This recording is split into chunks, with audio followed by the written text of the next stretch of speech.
Ladies and gentlemen, gamers, warriors, and risk takers, this is the Mystix Risk event. I'm your host, Johnny, and no, I'm not here to check your vitals or teach a class today. I'm actually here to guide you through the most electrifying, pulse-pounding event Mystix has ever hosted. Now to the rules. Ideally, there will be 7 teams with each up to 8 members. That is a max of 56 players in total. Depending on the signups though, we might have to tweak that number, so stay tuned. In regards to the clan event plugin, everyone needs to have that installed. There are exceptions, but here's how you do it.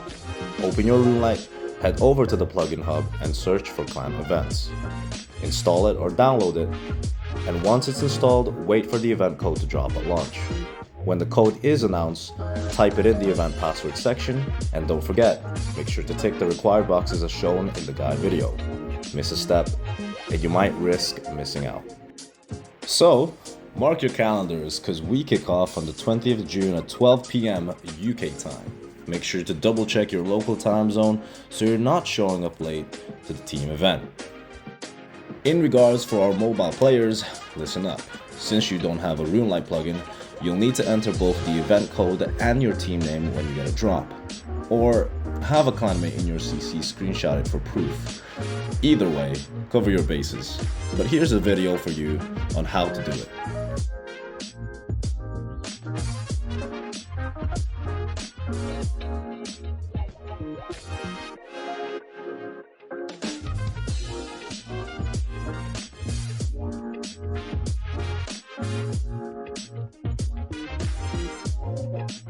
In relation to our code of conduct and banter, remember guys, we are here to have fun, so a little trash talk here and there is fair game. But cross the line into griefing or bullying and you are out. If one person screws up, they're done. But if your whole team screws up, you all go down. And whatever ground or section you gain from the game, it all gets split among the other teams. So hopefully none of that happens here. Before we paint the world in your team's colors, we have got to set the stage. Here's how the drafting phase will go down.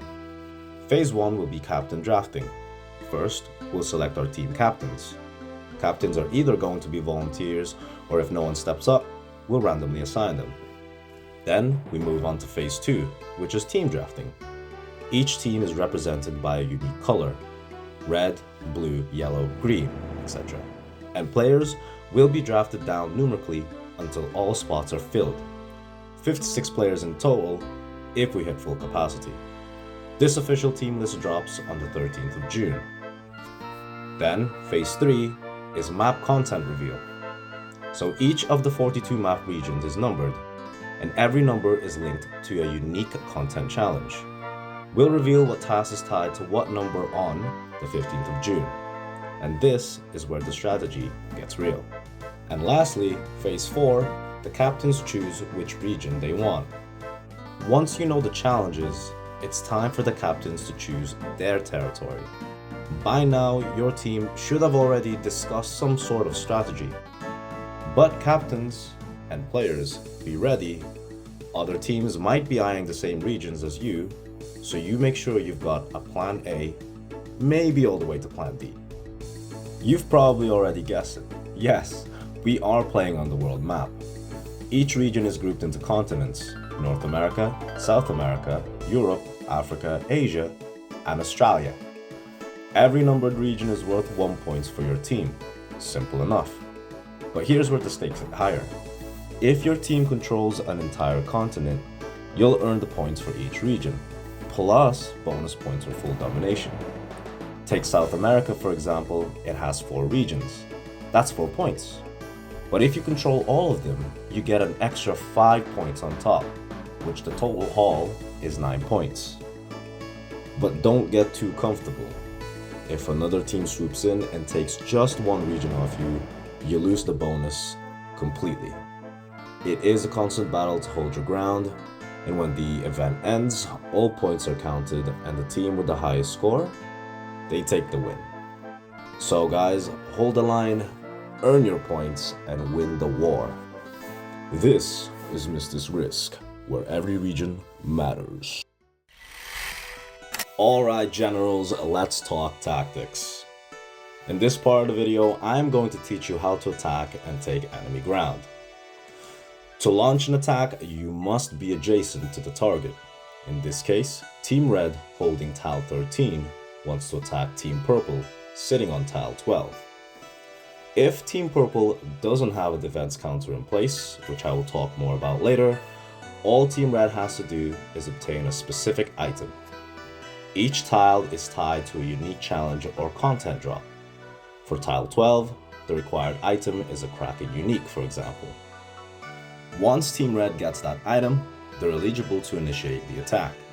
Now, post your screenshot proof of the item in the designated Discord channel, along with your team name, your tile number, and the color and tile number you're attacking.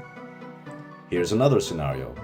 Notice this red circle highlighting a connecting line between tiles. These lines are considered direct routes for attack, even if the tile isn't adjacent. In this case, Team Purple on tile 1 can attack Team Red on tile 13 using the connection line. Once the required item is confirmed and no defense counter is active, the battle comes down to the dices. The attacking team in this case gets 2 dice rolls, whilst the defending team only has 1 roll. You can use the Discord command /roll6d to do this. If the attacker's roll is higher than the defender's, they take the tile. But if the defender's roll is higher, they hold their ground, and the attacking team must get another unique item before trying again. Either side of the team can roll, but preferably if the defending team is online, they can do it themselves. Otherwise, the attacker rolls first. They can either ping a mod or staff for the defense roll, or if they're rolling for the defending team, they need to be specific that they're rolling for that team. Alright, let's break down defense, the simplest yet most crucial part of the game. If your team already controls a tile, defending it is easy. All you need to do is obtain the unique item assigned to that tile. For example, if you hold tile 12 and the item is a Kraken unique, just get that drop and submit proof in the designated Discord post. Once submitted, that tile becomes fortified. This means attacking it just got harder. To break through a fortified tile, the attacking team must obtain the unique item twice. First, to remove the fortification, then again to qualify for a dice roll. It's a grind, it's a risk, and it's what makes defense powerful.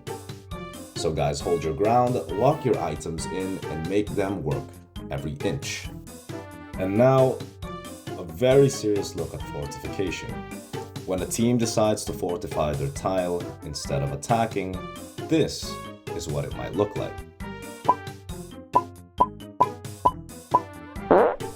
Each team gets a designated fortification symbol.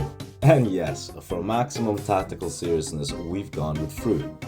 It may look like a produce item over the battlefield, but don't be fooled. These fruity fortresses mean extra effort for your enemies. When you see a fruit on a tile, it means it's fortified, which means the attacking team's gonna need to work twice as hard just to get a bite. So whether you're holding the line or just trying to flex your potassium levels, defend with your fruit, rule with flavor.